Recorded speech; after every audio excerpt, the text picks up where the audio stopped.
Hello my dear students, welcome back to my YouTube channel. मेरे YouTube channel पर आप लोग का बहुत बहुत स्वागत है। डियर स्टूडेंट, आज की क्लास में हम लोग टीजीटी, पीजीटी, जीआईसी और एलटी ग्रेड की जो शिक्षक भर्ती परीक्षा आयोजित होने वाली है उत्तर प्रदेश में, उसके लिए इतिहास विषय के महत्वपूर्ण प्रश्नों का अध्ययन करेंगे। और मैं इतिहास विषय के इस प्रश्न को जो करवाता हूँ, आप लोगों को कई दिनों से करवा रहा हूँ, जिसमें हम लोगों ने अभी तक 9 क्लासेस कर चुका है। और 9 क्लासेस में मैंने आप लोगों को व्याख्या के साथ, एक्सप्लेनेशन के साथ बेहतर तरीके से इन प्रश्नों को करवाया हुआ है। तो आइए चलिए देखा जाए। आज की क्लास में हम लोग जो है, आज की क्लास आपकी 10वीं क्लास है और 10वीं क्लास में हम लोग देखेंगे कि महाजनपद और मौर्य काल में किस तरीके से आपके एग्जाम में क्वेश्चंस पूछे जाते हैं, यानी इन टॉपिक से आपके एग्जाम में प्रश्नों को किस तरीके से पूछा जाता है और हमको उनका जवाब किस तरीके से देना है। इसके पहले की क्लासेस में हम लोगों ने देखिए पाषाण काल से प्रश्नों को करना शुरू किया था और इसको करते करते अब हम लोग महाजनपद काल और मौर्य काल तक पहुंचे हैं। इस क्लास में हम लोग को दोनों को मिला के प्रश्नों को करना है। इसके बाद फिर आगे की जो टॉपिक हैं उसके बारे में प्रश्नों को हम लोग अध्ययन करेंगे। तो देखिए, आपकी ये जो क्लास है आज की क्या है कि महाजनपद और मौर्य वंश से रिलेटेड प्रश्नों की है, और ये इतिहास की प्रैक्टिस सेट की आज की जो है क्लास जो है 10वीं क्लास है। ठीक है, तो चलिए आइए शुरू किया जाए आज की क्लास को और देखा जाए कि किस तरीके के प्रश्न आप लोगों को इस प्रैक्टिस सेट में दिए गए हैं और आप लोगों को कैसे उनको सॉल्व करना है। चलिए शुरू करते हैं। हाँ देखिए, हम लोगों को महाजनपद और मौर्य वंश से संबंधित महाजनपदों के जो महत्वपूर्ण 16 महाजनपद हैं उनके बारे में, और मौर्यों के प्रारंभिक शुरुआत में जैसे चंद्रगुप्त मौर्य के बारे में, बिंदुसार के बारे में और अशोक के बारे में जो भी महत्वपूर्ण प्रश्न आपके एग्जाम में पूछे जाते हैं और पूछे जा सकते हैं उनको देखना है। तो देखिए, उसी क्रम में सबसे पहला आपका प्रश्न देखिए क्या है कि किस महाजनपद की राजधानी कौशाम्बी थी, जिसे बौद्ध और जैन ग्रंथों में एक संपन्न वाणिज्यिक राजनीतिक केंद्र के रूप में वर्णित किया गया है। यानी पूछा जा रहा है कि महाजनपदों में कौन सा ऐसा महाजनपद है जिसकी राजधानी कौशाम्बी थी, और यह कौशाम्बी नामक जो राजधानी थी ये जैन ग्रंथों में और बौद्ध दोनों ग्रंथों में वाणिज्यिक और राजनीतिक रूप से एक संपन्न जो है क्षेत्र था। तो इसमें देखिए, पहला ऑप्शन दिया है आपका मगध, दूसरा दिया है वत्स, तीसरा दिया है कौशल और चौथा दिया है अंग। ठीक है, तो जो ये कौशाम्बी थी उस समय प्राचीन काल में, महाजनपद काल में, ये देखिए आपकी अंग की राजधानी नहीं थी, कौशल की राजधानी नहीं थी, मगध की राजधानी नहीं थी, बल्कि किसकी थी? वत्स महाजनपद की। ये वत्स महाजनपद की राजधानी थी। तो आपका देखिए इस क्वेश्चन का राइट ऑप्शन क्या हो जाएगा? Option number B. ठीक, देखिए इसका आपका आंसर क्या होगा? बी। व्याख्या क्या है कि कौशाम्बी जो है वत्स महाजनपद की राजधानी थी। ये देखिए, इसमें जो राजा थे वो राजा उदयन। बौद्ध साहित्य जैसे विशुद्धि ग्रंथ और जैन परंपरा कौशाम्बी का बार बार उल्लेख करते हैं। यहाँ पर व्यापार, सड़क, नदी निकटता और राजनीतिक के लिए यह बहुत ही प्रसिद्ध स्थान था। अगला क्वेश्चन देखिए, इसमें पूछ रहा है कि कौन सा महाजनपद पारंपरिक रूप से उत्कृष्ट अश्व पालन के लिए जाना जाता है और यह उत्तर पश्चिमी सीमा पर स्थित था। यानी पूछा जा रहा है कि 16 महाजनपदों में कौन सा ऐसा महाजनपद था जो अश्व पालन के लिए बहुत प्रसिद्ध था और यह भारत की उत्तर पश्चिमी सीमा पर स्थित था। तो यहाँ देखिए ऑप्शन दिया आपका कम्बोज, मगध, वत्स, अंग। तो देखिए 16 महाजनपदों में अंग महाजनपद जो था वो सबसे पूरब में था, वत्स जो है उत्तर यानी मध्य भाग में था, मगध भी देखिए मध्य या उत्तर भाग में था, जो यानी ये सब नहीं होंगे। उत्तर पश्चिम सीमा पर कम्बोज स्थित था और कम्बोज जो है अश्व पालन के लिए काफी उस समय प्रसिद्ध था, जाना जाता था। तो आपके देखिए इस क्वेश्चन का राइट ऑप्शन क्या हो जाएगा? Option number A. इसका देखिए राइट आंसर क्या है? आंसर ए है। व्याख्या क्या होगा कि कम्बोज जो है उत्तर पश्चिमी सीमा पर स्थित था और यह प्राचीन स्रोतों में जैसे महाभारत में, उपनिषदों में या अन्य अन्य ग्रंथों में जो शास्त्रीय ग्रंथ थे उनमें श्रेष्ठ अश्वों के लिए जाना गया है। यह रणनीतिक सीमा क्षेत्र भी था और घोड़े युद्ध के लिए महत्व रखा करते थे। तो घोड़े वहीं पर पाए जाते थे और उन्हीं का पालन वालन वगैरह वहीं किया जाता था।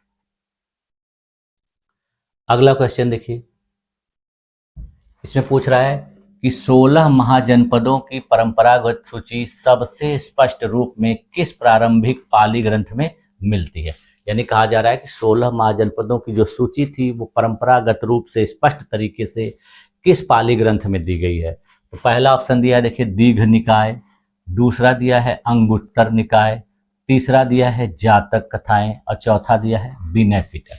तो देखिए जो 16 महाजनपदों के बारे में बेहतर तरीके से पाली ग्रंथों में जो जानकारी दी गई है वो देखिए विनय पिटक में नहीं है, जातक में नहीं है, दीघ निकाय में नहीं, बल्कि कहाँ पर है, अंगुत्तर निकाय में। इसमें ही बेहतर तरीके से स्पष्ट रूप से इनकी जानकारी दी गई और यह एक प्रकार का कैसा ग्रंथ है, पाली ग्रंथ है। ठीक है, तो इस क्वेश्चन का देखिए आपका राइट ऑप्शन क्या हो जाएगा, ऑप्शन नंबर बी। ठीक, इसकी जानकारी जो है दो स्रोतों में है, भगवती सूत्र में और अंगुत्तर निकाय में। तो यहाँ भगवती सूत्र आपका ऑप्शन नहीं दिया है, अंगुत्तर निकाय दिया है, तो आपका राइट ऑप्शन क्या हो जाएगा, अंगुत्तर निकाय। देखिए आंसर क्या है, बी। व्याख्या क्या होगा कि अंगुत्तर निकाय एक प्रकार का पाली साहित्य है जिसमें 16 महाजनपदों की विशद सूची दी है और उनका विस्तृत संदर्भ मिलता है इसमें। यह देखिए राजनीतिक भूगोल संबंधी प्राथमिक स्रोत माना जाता है। अन्य ग्रंथों में भी इसके संकोच हैं, जैसे अंगुत्तर निकाय जो है सबसे संक्षेप और व्यवस्थित तरीके से देता है, भगवती सूत्र में भी इनका वर्णन किया गया। अगला क्वेश्चन देखिए, इसमें पूछा जा रहा है कि किस महाजनपद की राजधानी राजगृह यानी राजगीर थी जो बाद में मगध का राजनीतिक केंद्र बनी थी। ठीक है, ये क्वेश्चन देखिए, इसका आंसर जो है क्वेश्चन में ही छुपा हुआ है। एक तरह से देखा जाए तो काफी आसान प्रश्न दिख रहा है। जैसे देखिए इसमें दिया है मगध, कोसल, वज्जी, काशी। तो जो महाजनपद कौन सा ऐसा था जिसकी राजधानी राजगीर थी, तो देखिए यहाँ दिया है काशी, तो काशी नहीं होगा, वज्जी नहीं होगा, कोसल नहीं होगा, बल्कि इसका राइट ऑप्शन क्या हो जाएगा, मगध। यानी इस क्वेश्चन का आपका राइट ऑप्शन क्या है, जो है ए। ठीक, देखिए इसका सही उत्तर क्या है, ए। व्याख्या क्या है कि राजगृह यानी राजगीर जो है मगध का प्रारंभिक राजनीतिक केंद्र था। मौर्यों से पहले यह शिशुनाग इत्यादि का केंद्र था। यहाँ कई वंशों का शासन था, तो कहा जा रहा है कि शिशुनाग वंश वगैरह का भी यहाँ शासन था। और उसके बाद जो है यहाँ पर मौर्य यानी मगध जो साम्राज्य है वो कब डेवलप हुआ, जब 16 महाजनपदों ने शासन करने के बाद यहाँ पर धीरे धीरे क्या किया, अपना पतन हुआ उनका, और उसके बाद फिर मौर्य साम्राज्य आया। बिंबिसार ने राजगृह को बढ़ाया, बाद में राजधानी पाटलिपुत्र बनी थी। ठीक है, यानी सबसे पहले इनकी जो राजधानी हुआ करती थी वो राजगृह या राजगीर थी। ठीक, अगला क्वेश्चन देखिए, इसमें पूछा जा रहा है कि कौन सा महाजनपद प्रत्यक्ष रूप से यानी गढ़ या संघ का राजनीतिक स्वरूप से जुड़ा हुआ है और वैशाली की गण सभा के लिए प्रसिद्ध था। यानी इसमें से कौन सा महाजनपद ऐसा है जो प्रत्यक्ष रूप से एक प्रकार से गणतांत्रिक था, संघ के रूप में था, और यह वैशाली की गण सभा के लिए भी प्रसिद्ध था। तो यहाँ देखिए पहला दिया है ऑप्शन वत्स, दूसरा दिया है वज्जी, तीसरा दिया है मगध, चौथा दिया है अंग। तो देखिए जो गढ़ संघ के रूप में प्रसिद्ध था वो अंग नहीं था, मगध नहीं था, वत्स नहीं था, बल्कि कौन सा था, वज्जी था। ठीक है, तो इस क्वेश्चन का देखिए आपका राइट ऑप्शन क्या हो जाएगा, ऑप्शन नंबर बी। ठीक, इस तरीके से देखिए बड़े बड़े प्रश्न जो है पूछे जाते हैं आपके एग्जाम में।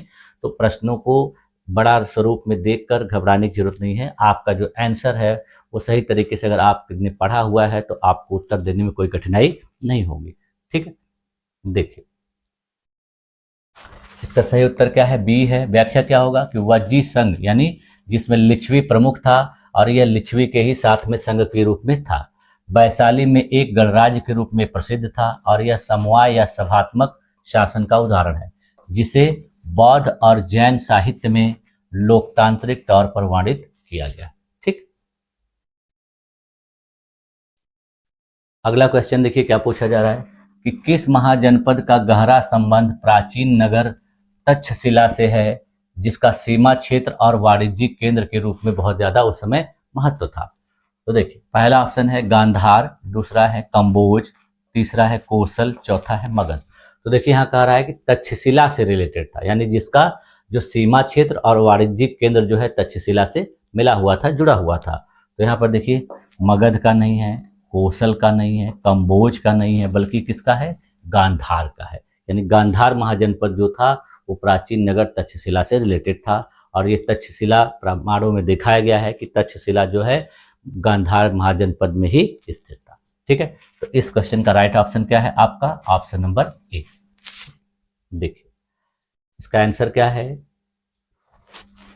ए है। व्याख्या क्या होगा कि तक्षशिला जो है गांधार क्षेत्र में स्थित था और यह प्राचीन काल से ही शिक्षा यानी गुरुशाला, वाणिज्य और सीमीय रणनीति का केंद्र रहा है। ग्रीक यूनानी संपर्क भी यहीं से होते थे। यहीं पर एक महान बहुत प्रसिद्ध विश्वविद्यालय था जहां पर अपने देश के बहुत से विद्वानों ने शिक्षा अर्जित की थी, जिसमें चाणक्य, पाणिनि, ये लोग बहुत ज़्यादा प्रसिद्ध हैं, जिन लोगों ने इस महाविद्यालय में शिक्षा दीक्षा ली और इसके जो है शिक्षा के कार्य से जुड़े रहे। इसके बाद देखिए अगला क्वेश्चन है आपका, मौर्य राजधानी बनने से पहले कौन सा महाजनपद पाटलिपुत्र क्षेत्र पर नियंत्रण रखता था? यानी कहा जा रहा है कि मौर्यों का क्षेत्र बनने से पहले, मौर्यों की राजधानी बनने से पहले कौन सा महाजनपद जो है पाटलिपुत्र क्षेत्र पर नियंत्रण रखता था? तो यहाँ देखिए पहला ऑप्शन दिया है अंग, दूसरा दिया है मगध, तीसरा दिया है काशी, चौथा दिया है अवंती। ठीक है, तो इसमें देखिए मौर्यों की राजधानी बनने से पहले अवंती नहीं नियंत्रण रखता था, काशी नहीं रखता था, अंग नहीं रखता था, बल्कि कौन रखता था? मगध। ठीक है, तो आपका देखिए इस क्वेश्चन का राइट ऑप्शन क्या हो जाएगा? Option number B. देखिए राइट आंसर क्या है? बी है। व्याख्या क्या होगा कि मगध, हर्यंक, शिशुनाग आदि वंशों का जो है साम्राज्य था। यहाँ पर विस्तारवादी नीतियों के कारण इसने गंगा मंडल में पाटलिपुत्र का विकास किया। इसके बाद अजात शत्रु उदयन के समय पाटलिपुत्र का महत्व बढ़ गया और बाद में मौर्यों ने इसे अस्थायी राजधानी अपना बना लिया। ठीक, अगला क्वेश्चन देखिए, इसमें पूछ रहा है कि कौन सा प्रारंभिक ग्रंथ या स्रोत संकेत देता है कि कुछ महाजनपदों के बीच औपचारिक, कूटनीतिक, वैवाहिक संधि होती थी, जैसे बिंबिसार के विवाह के बारे में जानकारी। यानी कहा जा रहा है कि कौन सा ऐसा प्रारंभिक स्रोत था या ग्रंथ था जो उस समय के महाजनपदों के औपचारिक, कूटनीतिक या वैवाहिक संबंधों के बारे में या संधियों के बारे में जानकारी देता था। तो देखिए यहाँ दिया है बौद्ध स्रोत, दूसरा दिया है केवल यूनानी खाते, तीसरा दिया है संगम काव्य और चौथा दिया है संकेत नहीं मिलता। तो देखिए इस प्रकार का जो संकेत है ये संकेत नहीं मिलता, ये गलत हो जाएगा। संगम काव्यों में नहीं मिलेगा क्योंकि संगम काव्यों से दक्षिण भारत की जानकारी मिलती है। तो ये देखिए केवल यूनानी खाते भी नहीं होगा क्योंकि यहाँ केवल दे दिया है। तो इसकी जानकारी का स्रोत क्या था? बौद्ध स्रोत, यानी बौद्ध ग्रंथों में इसकी जानकारी मिलती है। तो इस क्वेश्चन का देखिए आपका राइट ऑप्शन क्या हो जाएगा? Option number A. देखिए इसका आंसर क्या होगा आपका? ए। व्याख्या क्या होगा कि बौद्ध साहित्य जैसे महावग्ग, दीघ निकाय तथा जैन परंपरा में बिंबिसार के समकालीन विवाह राजनीति का वर्णन मिलता है। उन्हें राजनैतिक गठजोड़ और राजसी विवाहों के माध्यम से शक्ति बढ़ाने का उदाहरण माना जाता है। कहा जाता है कि बिंबिसार ने बहुत से राजाओं के साथ संधि की और उनके साथ वैवाहिक संबंध स्थापित करके अपने साम्राज्य का विस्तार किया। अगला क्वेश्चन देखिए क्या दिया है कि किस महाजनपद क्षेत्र को प्राचीन स्रोतों में ताम्रलिप्ति क्षेत्र के नजदीकी नमक निर्माण और समुद्री व्यापार हेतु जाना गया है? यानी कहा जा रहा है कि कौन सा महाजनपद या क्षेत्र था जो प्राचीन काल में ताम्रलिप्ति क्षेत्र में, ताम्रलिप्ति देखिए क्या था? अपने देश के पूर्वी भाग में एक महत्वपूर्ण व्यापारिक केंद्र था, बंदरगाह क्षेत्र था। तो कहा जा रहा है कि उससे किसका संबंध था? जहां पर नमक का निर्माण और समुद्री व्यापार हुआ जाता। ठीक है, तो यहाँ देखिए पहला ऑप्शन दिया है अंग, दूसरा दिया है मगध, तीसरा दिया है कौशल, चौथा दिया है कुरु। कुरु देखिए वर्तमान के जो दिल्ली और मेरठ वाला क्षेत्र है, तो यहाँ पर है, तो ये होगा नहीं क्योंकि ये उत्तर में है। कौशल देखिए उत्तर मध्य में है। मगध भी देखिए क्या है कि मध्य में है। जो अंग महाजनपद था ये देखिए पूरब दिशा में स्थित था, सबसे पूर्वी महाजनपद यही था। तो ये ताम्रलिप्ति जो है भारत में पूर्वी में, जैसे आज की जो बंगाल की खाड़ी का क्षेत्र है, हल्दिया वाला क्षेत्र है पश्चिम बंगाल में, तो वही क्षेत्र ये था। तो इसके अनुसार देखिए आपके इस क्वेश्चन का राइट ऑप्शन क्या हो जाएगा? ऑप्शन नंबर ए, यानी अंग महाजनपद जो है इससे संबंधित है। ठीक, देखिए उत्तर का ये व्याख्या क्या है कि अंग जो है पूर्वी बिहार और बंगाल के तटीय इलाकों में ताम्रलिप्ति बंदरगाह किससे संबंधित था? जो नमक उद्योग समुद्री व्यापार के लिए बहुत प्रसिद्ध था। यह बंगाल पूर्वी व्यापारिक मार्गों का प्रमुख नोड था, यानी बंगाल से अपने देश के पूर्वी जो देश स्थित हैं पूर्व दिशा में, वहां से व्यापारिक केंद्र के रूप में यह प्रसिद्ध था। ठीक, अगला क्वेश्चन देखिए। यहाँ पर देखिए कुछ घटनाओं को दिया गया है, उसको आपको क्रोनोलॉजिकल ऑर्डर में कालानुक्रम के अनुसार सजाना है। कौन सी घटना पहले हुई, कौन सी बाद में। तो यहाँ देखिए पहला क्या दिया है घटना कि मगध का एक प्रमुख महाजनपद के रूप में उदय। दूसरा दिया है पाटलिपुत्र का एक प्रमुख शहरी केंद्र के रूप में स्थापित होना। और तीसरा दिया है मौर्य साम्राज्य का एकीकरण चंद्रगुप्त मौर्य के नेतृत्व। तो देखिए इन घटनाओं में जो चीजें दी गई हैं, मौर्य साम्राज्य का देखिए बाद में गठन हुआ था और चंद्रगुप्त मौर्य के नेतृत्व में, तो ये आपका देखिए क्या होगा, तीसरा हो जाएगा। इसके बाद फिर देखिए पहले दूसरे में तो यहाँ दिया मगध का एक प्रमुख महाजनपद के रूप में उदय, और दूसरा दिया है पाटलिपुत्र का एक प्रमुख शहरी केंद्र के रूप में। तो देखिए पाटलिपुत्र से पहले किसका उदय हुआ था, मगध का, यानी आपका ये पहला हो जाएगा। और पाटलिपुत्र का एक प्रमुख शहरी केंद्र के रूप में स्थापित होना, ये क्या हो जाएगा, दूसरा। यानी ये आपका देखिए सीरियल वाइज है, पहला दूसरा तीसरा। तो यहाँ पे देखिए जो ऑप्शन दिए गए हैं, पहले ऑप्शन में क्या दिया गया, पहला दूसरा तीसरा, यानी आपका ये राइट ऑप्शन हो जाएगा। बाकी यहाँ देखिए दूसरा पहला तीसरा रॉन्ग, तीसरा दूसरा पहला रॉन्ग, पहला तीसरा दूसरा ये भी रॉन्ग। ठीक है, तो इसके अनुसार देखिए आपके इस क्वेश्चन का राइट ऑप्शन क्या हो जाएगा, ऑप्शन नंबर ए। ठीक, देखिए इसका राइट आंसर क्या है, ए है। व्याख्या क्या होगा कि पहले मगध का उदय हुआ, फिर मगध ने पाटलिपुत्र को सुदृढ़ और महत्वपूर्ण नगर के रूप में विकसित किया, और बाद में शानदार तरीके से चंद्रगुप्त मौर्य ने समेकन करके मौर्य साम्राज्य को स्थापित किया। यानी ये जो क्रम है पहला दूसरा तीसरा। ठीक, आगे क्वेश्चन अब देखते हैं। देखिए यहाँ देखिए क्या पूछ रहा है कि कौन सा प्राचीन ग्रीक स्रोत मौर्य दरबार यानी चंद्रगुप्त के शासन का विस्तृत विवरण देता है और उसके दरबार में एक यूनानी राजदूत के होने का उल्लेख करता है या वर्णन करता है। यानी कहा जा रहा है कि कौन सा ऐसा ग्रीक स्रोत है जो चंद्रगुप्त मौर्य के शासन के बारे में विवरण देता है और उसके दरबार में एक यूनानी राजदूत के बारे में जानकारी देता है। तो देखिए पहला ऑप्शन दिया है मेगास्थनीज की इंडिका, दूसरा दिया है एरियन की अनाबासिस, तीसरा दिया है हेरोडोटस का इतिहास, और चौथा दिया है स्ट्रैबो की जियोग्राफिका। तो देखिए इस तरह की जो जानकारी है वो किससे मिलती है, स्ट्रैबो की जियोग्राफिका से नहीं, हेरोडोटस की इतिहास से नहीं, एरियन की अनाबासिस से नहीं, बल्कि मेगास्थनीज की इंडिका नामक पुस्तक या ग्रंथ से। तो इस क्वेश्चन का देखिए आपका राइट ऑप्शन क्या हो जाएगा, ऑप्शन नंबर ए।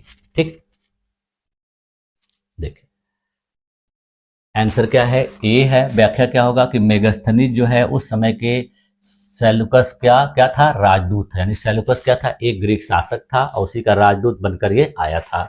इसने मौर्य दरबार में आकर चंद्रगुप्त से संबंधित बहुत सी चीजों का वर्णन करते हुए अपनी एक पुस्तिका लिखी थी जिसका नाम था इंडिका।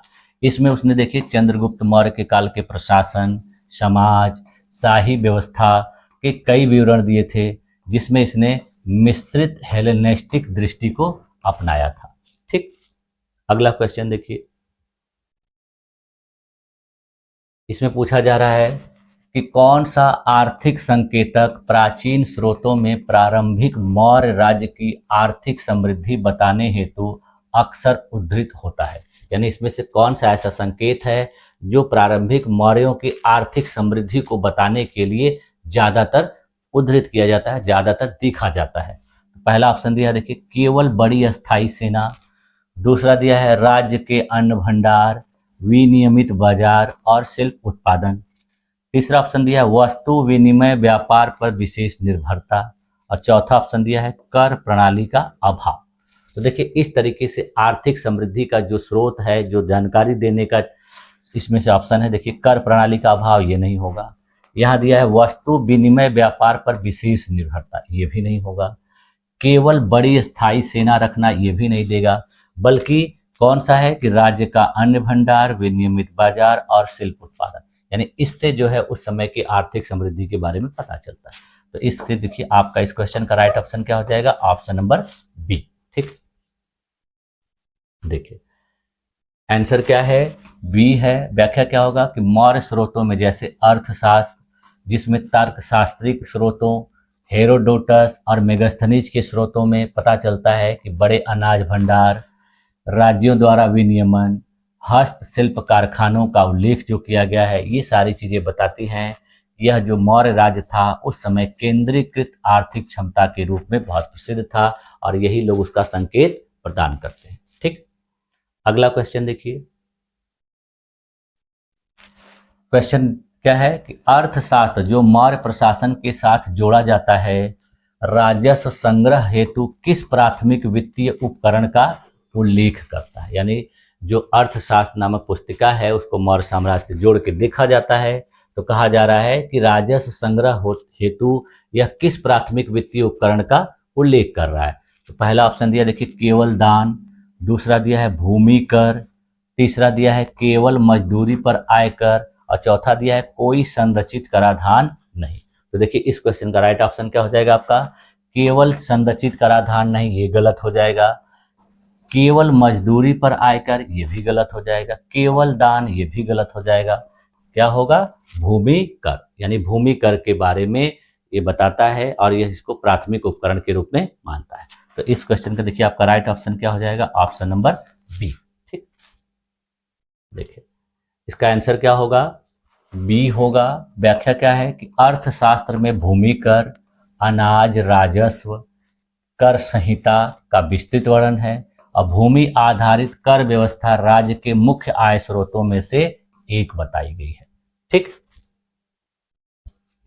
अगला क्वेश्चन देखिए, ये मौर्य काल से है। इसमें देखिए क्या पूछा जा रहा है कि मौर्य काल में पंच चिन्ह सिक्कों के व्यापक प्रसार का सबसे अच्छा पुरातात्विक और मुद्रा शास्त्रीय साक्ष्य क्या है? यानी कहा जा रहा है कि मौर्यों के काल में पंचमार्क सिक्के जारी किए गए थे तो उनका व्यापक प्रसार था उस समय, तो उसका सबसे अच्छा जो मुद्रा शास्त्रीय और पुरातात्विक साक्ष्य क्या है? तो यहाँ देखिए पहला ऑप्शन दिया है कि उत्तर भारत में मिले विशेष स्वर्ण सिक्के, दूसरा ऑप्शन दिया है विभिन्न स्थलों पर चांदी तांबे के मुद्रा चिन्हित पंचमार्क सिक्कों के व्यापक खजाने प्राप्त होना, तीसरा ऑप्शन दिया है मृद भांड या पात्र पर प्राप्त अभिलेख जिनमें सिक्कों का उल्लेख किया गया है, और चौथा ऑप्शन दिया है सिक्कों का प्रयोग नहीं किया जाता था। तो देखिए इसमें ऑप्शन को देखने से पता चल रहा है कि ये जो आपका चौथा ऑप्शन है ये पूरी तरह से गलत है। उत्तर भारत में मिले विशेष स्वर्ण सिक्के, ये भी गलत है। यहाँ दिया है केवल मिट्टी के बर्तनों पर प्राप्त अभिलेख जिनमें सिक्कों का उल्लेख, ये भी गलत है। आपका क्या होगा? विभिन्न स्थलों पर चांदी तांबे के जो सिक्के मिले हैं उस पे पंचमार्क बने हुए हैं और ये व्यापक खजाने के संग्रह के रूप में प्राप्त हुए हैं। तो इसके आधार पर देखिए आपके इस क्वेश्चन का राइट ऑप्शन क्या हो जाएगा? Option number B. ठीक, देखिए आंसर क्या है? बी। व्याख्या क्या होगा कि प्राचीन भारत में पंच चिन्ह यानी पंचमार्क सिक्के के अनेक संग्रह होड़ मिले हैं और ये जो है लोखंड चांदी तांबे के विविध चिन्हों वाले सिक्के व्यापक नेटवर्क और सरकार व्यापार दोनों के द्वारा उपयोग का संकेत देते हैं। यानी इन सिक्कों का प्रचलन बहुत ज़्यादा था, ये व्यापार के लिए भी उपयोग होते थे और सरकारी कार्यों के लिए भी होते थे। ठीक, अगला क्वेश्चन देखिए, इसमें क्या पूछ रहा है कि चंद्रगुप्त मौर्य को मगध क्षेत्र में सत्ता संगठन के लिए किस कदम का श्रेय दिया जाता है? यानी कहा जाता है कि चंद्रगुप्त मौर्य ने मगध साम्राज्य पर जो सत्ता स्थापित की थी तो उसके इस कदम का श्रेय किसको दिया जाता है? तो देखिए पहला दिया है कि दक्षिणी राज्यों के साथ समुद्री गठबंधन बनाना, दूसरा दिया है नंद वंश को पराजित करके पाटलिपुत्र क्षेत्र पर अधिकार स्थापित करना, तीसरा दिया है तुरंत बौद्ध धर्म अपनाना और चौथा दिया है सभी करों को समाप्त करना। तो देखिए इसके जो ऑप्शन दिए गए हैं सभी करों को समाप्त करना बिल्कुल गलत होगा। कोई भी राजा जो है सभी करों को अगर समाप्त कर देगा तो उसके राज्य की जो आर्थिक स्थिति है वो बहुत कमजोर हो जाएगी।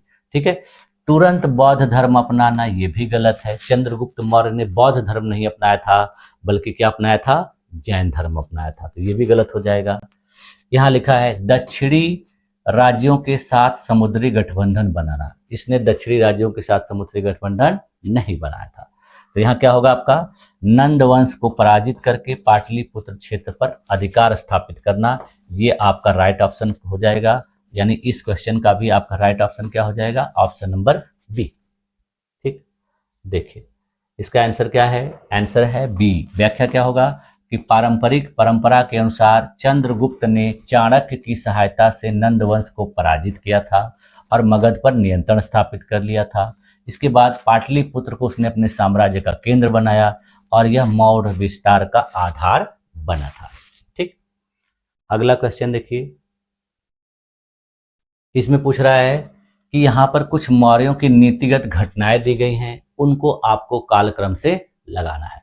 तो पहला देखिए दिया है राजस्व प्रशासन का केंद्रीकरण, दूसरा दिया है सैन्य सुदृढ़ीकरण एवं सीमावर्ती अभियान, और चौथा तीसरा दिया है हेलेनिस्टिक राज्यों के साथ कूटनीतिक संबंध। तो इसमें पूछ रहा है कि सबसे पहले कौन सा घटना हुई थी। ठीक है, तो यहाँ देखिए जो राजस्व प्रशासन का केंद्रीकरण है ये देखिए कब हुआ था, बाद में हुआ था। पहले इसने क्या किया, सैन्य सुदृढ़ीकरण और सीमावर्ती अभियान चलाए। यानी आपके इसमें से जो ऑप्शन है वो क्या होगा कि जो दूसरा वाला है ये पहले होगा। फिर उसके बाद इसने राजस्व प्रशासन का क्या किया, केंद्रीकरण किया, और उसके बाद हेलेनिस्टिक राज्यों के साथ कूटनीतिक संबंध। यानी आपका देखिए क्या होगा, इस तरीके से होगा, दूसरा, पहला और तीसरा। ठीक है, इस क्वेश्चन का आपका देखिए राइट ऑप्शन क्या हो जाएगा, जिसमें दूसरा, यानी देखिए दूसरा इसमें भी दिया है, दूसरा इसमें दिया, यहाँ दूसरा तीसरा पहला ये नहीं होगा, तीसरा दूसरा ये नहीं होगा, पहला दूसरा तीसरा नहीं, ये आपका क्या होगा, दूसरा पहला तीसरा। यानी इस क्वेश्चन का आपका राइट ऑप्शन क्या हो जाएगा, ऑप्शन नंबर सी। ठीक,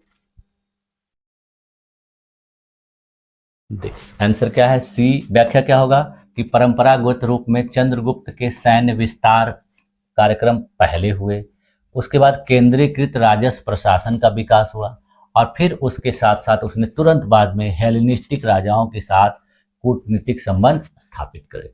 ठीक है, तो इस तरीके से आपका जो क्रम क्या होगा कि दूसरा, पहला और तीसरा। ठीक, अगला क्वेश्चन देखिए, इसमें है मौर्य वंश के भारत में सबसे प्रारंभिक दृढ़ अभिलेखी साक्ष्य का क्या स्रोत है। यानी मौर्यों के भारत में सबसे प्रारंभिक स्रोत के रूप में दृढ़ अभिलेखी साक्ष्य यानी सबसे मजबूत अभिलेखी साक्ष्य क्या है। यहाँ पहला ऑप्शन दिया है कि अशोक के शिलालेख स्पष्ट रूप से बाद के समय में, दूसरा ऑप्शन दिया मेगस्थनीज का केवल परोक्ष विवरण, तीसरा ऑप्शन दिया है वे अभिलेख जो प्रत्यक्ष रूप से चंद्रगुप्त मौर्य का नाम लेते हैं अत्यंत अल्प यानी बहुत ही कम संख्या में उपलब्ध हैं, और चौथा ऑप्शन दिया है मौर्य काल पूरी तरह से साहित्यिक स्रोतों पर आधारित है। पूरी तरह से साहित्यिक स्रोतों पर आधारित है, ये क्या गलत हो जाएगा। विभिन्न प्रकार के और भी अभिलेखी साक्ष्य मिले हैं, बहुत से पुरातात्विक मिले हैं, तो ये ऑप्शन गलत हो जाएगा। यहाँ दिया है वे अभिलेख जो प्रत्यक्ष रूप से चंद्रगुप्त मौर्य का नाम लेते हैं अत्यंत अल्प संख्या में उपलब्ध है, ये भी गलत हो जाएगा। यहाँ दिया है मेगस्थनीज का केवल परोक्ष विवरण, तो केवल मेगस्थनीज का जो परोक्ष विवरण है ये भी नहीं होगा। क्या होगा इसका कि अशोक के जो विभिन्न प्रकार के शिलालेख मिले हैं बाद के समय में, यानी चंद्रगुप्त मौर्य के कुछ समय बाद में मिले हैं, तो उसके शासन के समय में ये शिलालेख लिखवाए गए थे, तो इस पर जो है मौर्यों के बारे में प्रारंभिक जो है अभिलेखी साक्ष्य प्राप्त होते हैं। तो इस क्वेश्चन का देखिए आपका राइट ऑप्शन क्या हो जाएगा, ऑप्शन नंबर ए। ठीक, देखिए आंसर क्या है, ए होगा। व्याख्या क्या है कि मौर्य वंश का सर्वाधिक ठोस शिलालेखी साक्ष्य जो है अशोक के अभिलेख हैं, जो मौर्य वंश की सत्ता व्यवस्थाओं का प्रत्यक्ष प्रमाण माने जाते हैं। चंद्रगुप्त बिंदुसार के संबंध में प्रत्यक्ष अभिलेख कम है, इसलिए अशोकीय अभिलेख प्राथमिक स्रोत बनते हैं। यानी चंद्रगुप्त और बिंदुसार के बारे में जो स्रोत हैं वो बहुत कम मात्रा में प्राप्त हुए हैं। ये जो मिले हैं किसके मिले हैं, अशोक के मिले हैं। अशोक के स्रोतों से ही मौर्य वंश के बारे में बेहतर जानकारी प्राप्त होती है। अगला क्वेश्चन देखिए दिया है क्या कि मौर्यकालीन किस अधिकारी को बाद के स्रोत यानी यूनानी स्रोतों में अक्सर प्रांतीय राजा या गवर्नर के रूप में वर्णित किया जाता है। यानी प्रांत का राजा या गवर्नर के रूप में किसको वर्णित किया जाता है विभिन्न प्रकार के स्रोतों में। तो पहला ऑप्शन दिया देखिए अमात्य, दूसरा दिया है जनपद अधिपति, तीसरा दिया है केवल पुरोहित, और चौथा दिया है कलाकार गिल्ड नेता। ठीक है, तो देखिए, जो ऐसा अधिकारी जो प्रांतीय राजा या गवर्नर के रूप में वर्णित किया जाता है वो कलाकार गिल्ड नेता नहीं है, केवल पुरोहित नहीं है, अमात्य नहीं है, बल्कि कौन है, जनपद अधिपति। इन्हें ही गवर्नर या प्रांत का राजा के रूप में जाना जाता है, यानी प्रांतपति भी इनको कहा जाता था। तो इस क्वेश्चन का देखिए आपका राइट ऑप्शन क्या हो जाएगा, ऑप्शन नंबर बी। देखिए उत्तर क्या है, बी। व्याख्या क्या होगा कि मौर्य प्रशासन में प्रांतपाल, जनपद अधिपति जैसे पद उल्लेखनीय हैं। यूनानी स्रोत उपाधियों का अलग से नामकरण करते हुए इन्हें राज्य प्रांतीय प्रशासक गवर्नर के रूप में दर्शाते हैं। ठीक है, अगला क्वेश्चन देखिए, यहां दिया है कौन सा मौर्य स्तंभ शिलालेख अशोक के हेलेनिस्टिक शासकों जैसे एंटियोकस, टॉलेमी आदि को भेजे गए संदेश संदर्भ का स्पष्ट उल्लेख करता है। यानी कहा जा रहा है कि मौर्यों का कौन सा ऐसा शिलालेख है जो अशोक के द्वारा विभिन्न शासकों को भेजे गए संदेशों के बारे में जानकारी देता है। तो पहला ऑप्शन दिया देखिए प्रमुख शिलालेख 13वां, दूसरा दिया है मात्र लघु स्तंभ लेख, तीसरा दिया है कर लेख और चौथा दिया है कोई नहीं, अशोक ने कभी पश्चिमी राज्यों से संपर्क नहीं किया। तो देखिए चौथा नंबर तो बिल्कुल गलत है, क्योंकि अशोक ने पश्चिमी राज्यों से संपर्क किया था, ये गलत हो जाएगा। कर संबंधित जो लेख हैं ये भी जानकारी नहीं देते हैं, मात्र लघु स्तंभ लेख ये भी नहीं देते हैं, बल्कि कौन देता है, प्रमुख शिलालेख जो 13वां है वो अशोक के पश्चिमी राज्यों से संबंधों के बारे में बताता है। ठीक है, तो इस क्वेश्चन का देखिए आपका राइट ऑप्शन क्या हो जाएगा, ऑप्शन नंबर ए। ठीक, देखिए इसका राइट आंसर क्या हो जाएगा, आंसर ए। व्याख्या क्या होगा कि प्रमुख शिलालेख 13 में अशोक ने अपने धम्म प्रचार या संदेश के प्रसार का उल्लेख करते हुए पश्चिमी जो हेलेनिस्टिक राजा थे उनको भेजे गए दूतों का जिक्र किया है, और यह एक प्रकार से अंतरराष्ट्रीय कूटनीति का भी अभिलेख माना जाता है। यानी जो अशोक के द्वारा इंटरनेशनल डिप्लोमेटिक का जो प्रमाण है अंतरराष्ट्रीय कूटनीति का, ये एक प्रकार से प्रत्यक्ष प्रमाण माना जाता है। ठीक है, अब देखिए अगला क्वेश्चन। अगला क्वेश्चन यानी आज की क्लास का अंतिम प्रश्न। आज हम लोगों ने इस क्लास में देखिए अब तक 19 प्रश्न देखे, ये 20वां प्रश्न है। बहुत से पिछली क्लासेस में मैंने 30 प्रश्न करवाए थे, लेकिन इस क्लास में आपका 20 ही प्रश्न शामिल किया गया है और बाकी प्रश्नों को हम लोग अगली क्लास में देखेंगे। तो देखिए इसमें आपका प्रश्न क्या पूछा जा रहा है कि अशोक ने अपने शिलालेखों में अपने नैतिक राजनीतिक कार्यक्रम का जो शब्द उपयोग किया है जिसे अंग्रेजी में धम्म या धर्म कहा जाता है वह क्या था। यानी कहा जाता है कि अशोक ने अपने विभिन्न प्रकार के शिलालेखों में एक शब्द का उपयोग किया है और वह शब्द क्या है, धम्म शब्द है। तो उस धम्म शब्द का क्या अर्थ है यही पूछा जा रहा है। यहाँ पहला ऑप्शन दिया है धम्म, दूसरा दिया है केवल राज्य, तीसरा दिया है केवल धर्म संघ और चौथा दिया है केवल विनय। देखिए जो धम्म शब्द का प्रयोग किया गया वो केवल विनय से नहीं है, केवल धर्म संघ से नहीं है, केवल राज्य से नहीं, बल्कि किससे है, धम्म से। ठीक है, तो इस क्वेश्चन का देखिए आपका राइट ऑप्शन क्या हो जाएगा, ऑप्शन नंबर ए। अब इसकी व्याख्या देख लीजिए, उत्तर क्या है, आंसर क्या है, ए है। व्याख्या क्या होगा कि अशोक के अभिलेखों में स्वयं धम्म या धर्म शब्द जो है बहुधा प्रयोग हुआ है। इसका आशय नैतिक आचरण, सामाजिक सद्भाव और शासन परक नैतिकता से रिलेटेड था। उसने धर्म पालन हेतु अधिकारी यानी धम्म महामंत्री को नियुक्त किया था। तो इस तरीके से जो है ये धम्म का अर्थ है, यानी धम्म का अर्थ क्या होता था कि सही तरीके से सही आचरण करना, सामाजिक सद्भाव फैलाना और शासन में नैतिकता के साथ शासन करना। ठीक है, तो इस तरीके से देखिए आज की क्लास में हम लोगों ने 20 प्रश्नों का बेहतर तरीके से व्याख्या के साथ और अच्छे तरीके से अध्ययन किया, और मैंने आप लोगों को इन प्रश्नों को इस तरीके से कराया कि ये प्रश्न आपके महाजनपद से भी रिलेटेड थे और कुछ मौर्यों के प्रारंभिक जो प्रश्न हैं उनसे संबंधित थे। आगे के कुछ और प्रश्न हैं इस सीरीज से यानी इन टॉपिकों से, तो उसको हम लोग अगली क्लास में देखेंगे। तो मुझे उम्मीद है कि आप लोगों को ये सारी चीज़ें अच्छे तरीके से समझ में आई होंगी और आप लोगों ने इन सारी चीज़ों को अपने उत्तर पुस्तिका में भी इम्पॉर्टेंट के रूप में नोट किया होगा। ठीक है, तो आप लोगों ने मेरी इस क्लास में अपने आप को इतनी देर तक इतनी धैर्यपूर्वक बनाए रखा, इसके लिए आप लोग का बहुत बहुत धन्यवाद। मिलते हैं नेक्स्ट क्लास में, तब तक के लिए थैंक यू।